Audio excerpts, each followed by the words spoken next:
Well, Newbury is now on the horizon and Great Britain take control of the front of the peloton. There in the middle of the picture, Tom Southam, who featured in the breakaway yesterday around London. He said before the start that he was going to try and do even better today. Anders Lund looks around yet again, but it's Great Britain. Maybe they're going to try and bring home the victory for Rob Hales. Hales was bitterly disappointed at not beating the great Alessandro Petacchi yesterday. Yeah, he just got himself tangled up in the wheels, actually. I think he got the speed to match the Italian, but the Italian got a better line to beat him in the final sprint. So let's see. Great Britain have had a fantastic day today. Max Sciandri, the manager, has obviously instructed them on how he wanted them to ride, and they have ridden a textbook stage. Ian Stannard out at the head of affairs, gaining a lot of publicity for the team, and of course Rob Hales, he's tucked in the wheels there, looking for the possibility of going one better than the London stage to seal victory.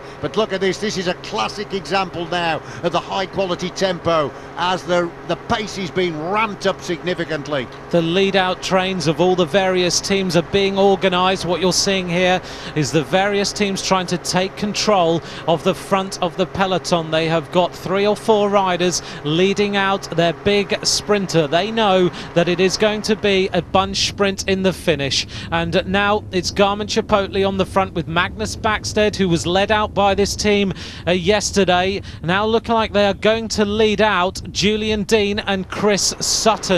Through these obstacles, there is a huge crowd waiting for them in Newbury. Well, Chris Sutton is the young Australian who packs a severe punch in the closing 200 metres, but not a stronger finishing punch as the Kiwi Julian Dean.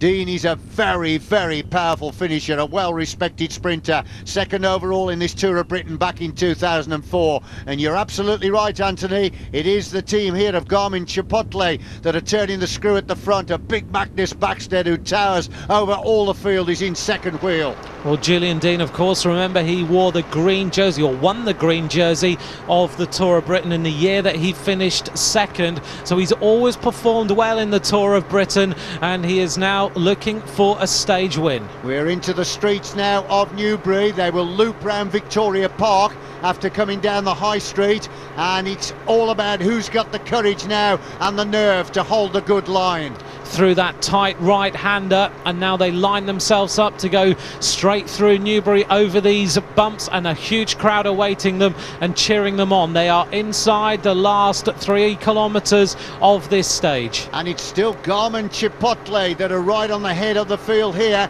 trying to stop anybody else from ruining the party. But other riders, you can see, are trying to squeeze through. Oh, it's narrowing down significantly. Now they come round this next left-hander, and the field are beginning to break slightly, and now the right-hander. The finish is getting ever nearer now. It's still Garmin Chipotle right on the front, and who is he going to be when they get up to the line? He's getting ever nearer now. Big Magnus Backstedt is there. This is not for the faint-hearted, and there's a split in the peloton here. I wonder whether there's been a problem running through the first few corners in Newbury, but look at this. Backstedt, he's a massive powerhouse rider, and he is stamping on the pedals. The pace is about 35-40 miles an hour. And Matt Goss is also up in the mix here. 1 kilometre to go, and I can tell you the sprinters are massing near the front. I caught a glimpse of Roger Hammond as well, the British rider who's riding on the Columbia team. There he is in the blue, just at the back of the train there. Hammond, the former World Junior Cyclo-Cross champion, has won 2 stages in the Tour of Britain before. What a story that would be if he could seal the victory.